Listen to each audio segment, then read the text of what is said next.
Hey everyone, Katsu of Lions Abyss here with something different.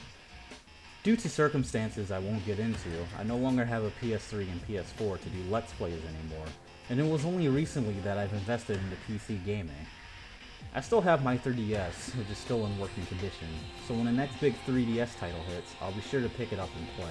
Anyway, I've decided to start doing game reviews alongside doing walkthroughs and other things. I'm mostly doing this for selfish reasons, to find out why I like or dislike a game, and to organize my thoughts coherently. I hope for this to be a regular thing on the channel as 2016 starts. And without further ado, let's begin with my review of Summon Night 5 for the PSP. Following your heart, trusting what you feel, walking the path made for you in the stars, bravely shining in the night, left your cosmic light, calling my name till the time has come to fly.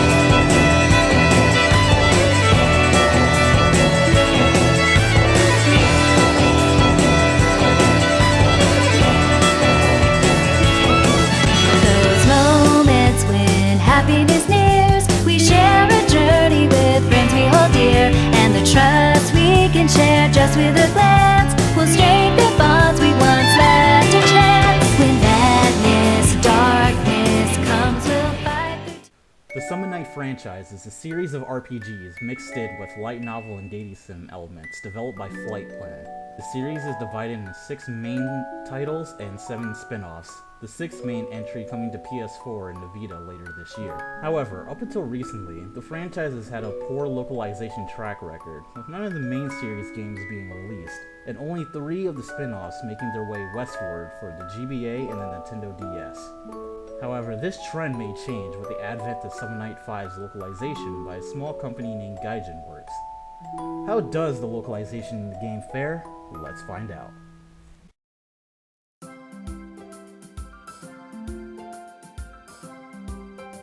The story of Summon Night 5 takes place about 300 years after the events of Summon Night 3, which is referred to by various characters as the World Warp War.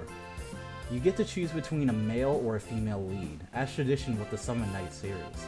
Your choice of gender does not have any weight on the story, and character interactions vary ever so slightly, so you'll hardly ever notice the difference. The story will begin with you and the older brother of your childhood friend, Gift, looking for him in the woods.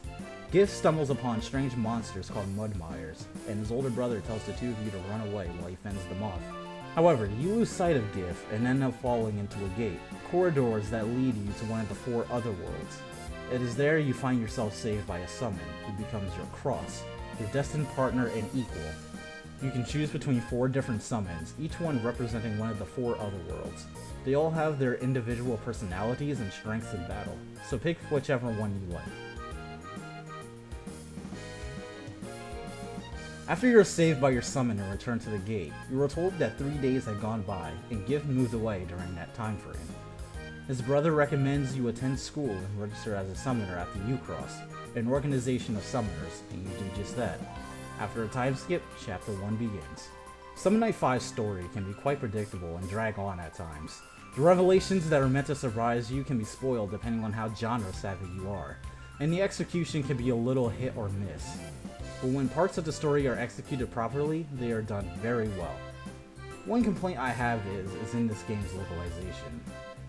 Character interactions during key parts of the story have been randomly made jokes and references that diffuses any tension that might have built up in the moment. It makes the story less enjoyable, and makes me want to skip through text at times.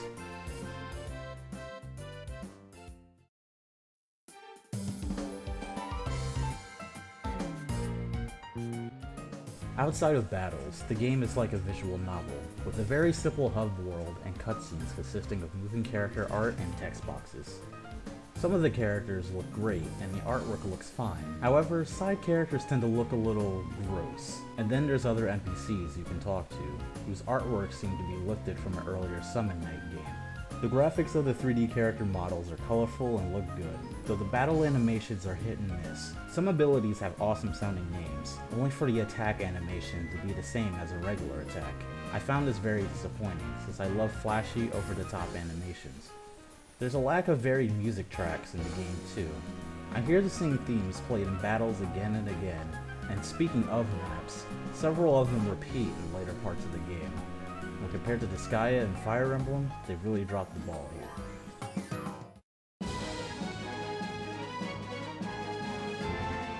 The cast of Summon Night 5 vary in personality, and at first, they all seem like walking cliches. There's our protagonist, who seems like every other light novel hero, let alone a JRPG hero. They are someone who stands up for their friends, they're passionate about their work and can act brash from time to time, and jump headfirst into conflicts in contrast to their flighty and gentle-natured attitudes. Feng Hua, a special knight from a far-off land who comes to the U-Cross HQ on a mission, is poised and takes herself seriously, and acts very aloof and disconnected at first. She has a predictable weakness to sweets and gets flustered easily. The depth of these characters come in special night conversations you can have with a member of the party. This is where the visual novel-esque gameplay becomes more apparent and feels more like a dating sim, minus any additional choices. This is where you can learn about the characters and learn about their feelings on events that have transpired in that chapter. This in turn boosts your affinity with them, allowing you to unlock an ending with that character at the end of the game. Be warned, as there is also a karma system, where if you make poor decisions in battle, and cause your characters to die a lot, it can build up really quick and may lock you out of endings and characters. Your mileage of the cast may vary, especially since there is no voice acting in the localized game. Originally, this game was fully voiced, but for whatever reason, Gaijin Works decided to remove 99% of the voice dialogue, leaving only the clips you hear in battle and anyone you happen to run into in the hub world.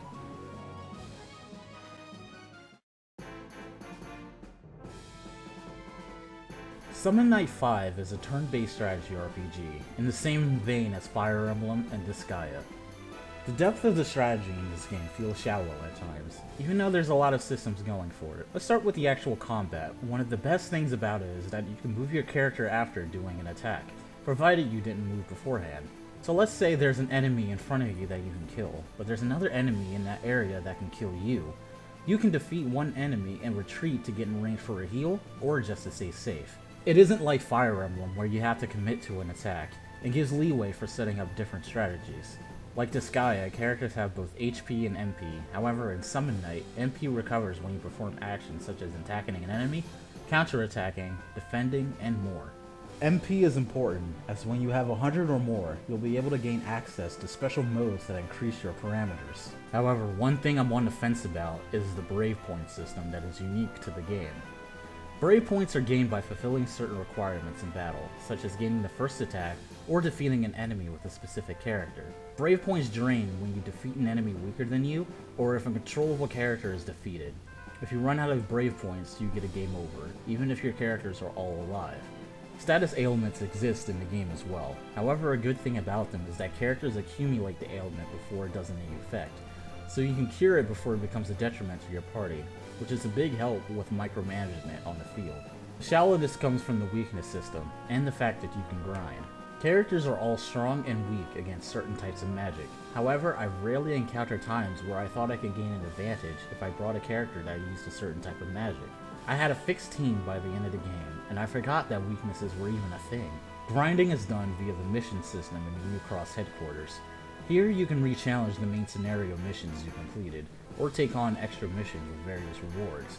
Well, you can get through the game fine without grinding. There are times where you'll feel like you'll need to, especially since money and specific materials are hard to come by. Customization in Summon Night 5 is well done. Crafting system that allows you to upgrade your weapon stats, such as attack, hit rate, and crit percentage. The crafting system is also how your characters gain new abilities and traits. However, it all costs money, so if you want to invest in the crafting system, you're going to have to grind. Leveling up in this game is done via the home menu. It is there you can spend accumulated experience points to level up, or gain even more skills and traits. This is where the balancing of the game comes into play. You can either spend experience points gaining levels, or by acquiring skills. Unfortunately, at the time of this recording, acquiring skills can cause the game to crash. I looked online for a solution and discovered that in order to bypass the bug, you need to view the acquiring skills tutorial by picking Sita in 2D portrait mode. It's very specific, but the workaround is one time only, meaning once you fix this, you don't have to worry about the game crashing again. Classes are a thing in this game as well, and are unlocked by various means. Customization is the best part of this game. and being able to allocate stat points on top of all of this is the icing on the cake.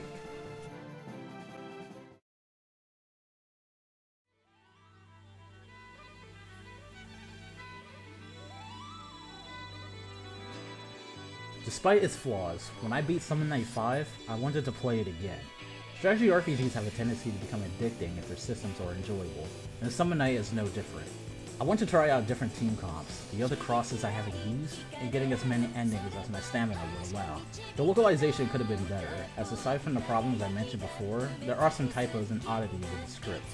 Summon Night 5 on its own is a solid strategy JRPG. If it could get some decent explosion in the West, perhaps we could see regular Summon Night releases from now on. Let's make Summon Night 5 the game to start this trend.